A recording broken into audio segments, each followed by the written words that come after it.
Hello.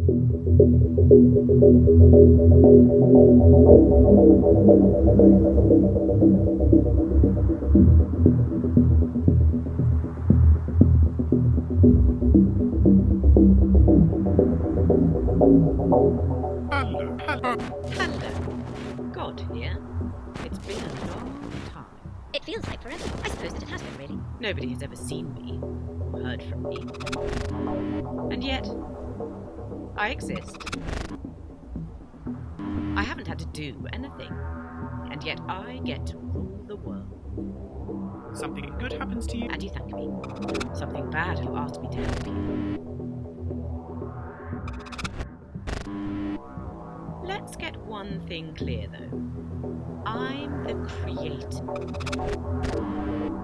This moniker, can I call it that, of God, had nothing to do with me. Or the religions, nothing to do with me. I created this universe, and everything in it, and then just watched to see what would develop.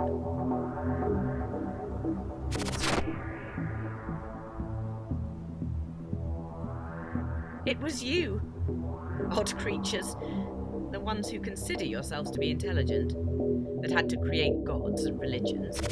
It had fuck all to do with me. It was mankind. I'm not being misogynistic. You only have to read the Bible to understand that this was a concept of mankind, not womankind. If I believed that ladies had all feet, I would say human. But it is what it is. The underrepresentation of women in the Bible, the humiliating supporting role that they play, is quite disgusting and nothing that I could ever support. I can't comprehend how any intelligent woman could ever embrace any religion. Don't even get me started on man being made in my image. Ha! Dream on. The Bible is a strange thing, don't you think? The Old Testament, the New Testament, so different. In my mind, the two just don't seem to equate. It's like the author lost his way somehow. The first book was a rather fun rollercoaster ride. Fabulous stories of terrible things happening to people. Time, God is responsible. The overriding feeling of this book is fear. And who doesn't like a great horror story? But that second book with this Jesus fellow... I've always been confused whether he's meant to be the embodiment of me or my son. And he died for all your sins. Why? Naturally, this book has got some lovely passages, and this Jesus character seems like a sweetheart, but overall, it's just a bit too ridiculous. The other thing that annoys me with religious leaders and their books is that they just keep changing the goalpost. It's all down to interpretation. That they can be inclusive of the people that they've led centuries of persecution against, and, wait for it, allow those who still have these awful prejudices to use the book to support them. I mean, you couldn't make it up. I have a terribly wicked sense of humour and enjoy mixing things up a bit myself. Even I couldn't have come up with such a twisted sense of self-worth and utter wickedness. I've been around for quite a while. I created this universe. This planet. And everything on it. And I thought that humans would be a source of entertainment forever. I was wrong. You've rather bored me for the last few hundred years.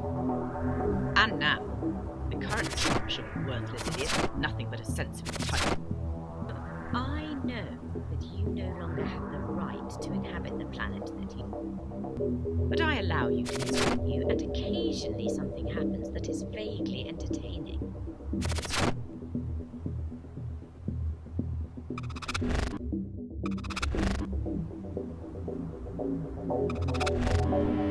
In the main, though, I'm completely bored of this whole experiment that I created.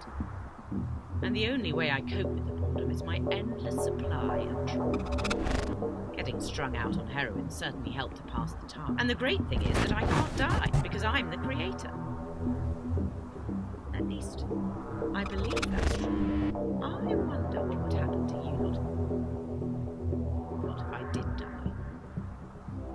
And I'm not an addict either.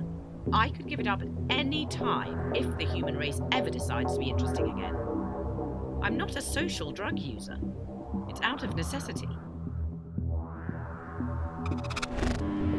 So I'll leave you all to it and see what kind of mess you can create in the next 200 years. You may have finally decided that equality really does mean equality. Shock horror. Women may be earning the same as men. You may have stopped judging people based on the colour of their skin, and you just might have realised same-sex relationships are a part of nature. In short, you may have finally ditched all the ridiculous religions. Until the year 2220. This is your friend, the Creator, signing off.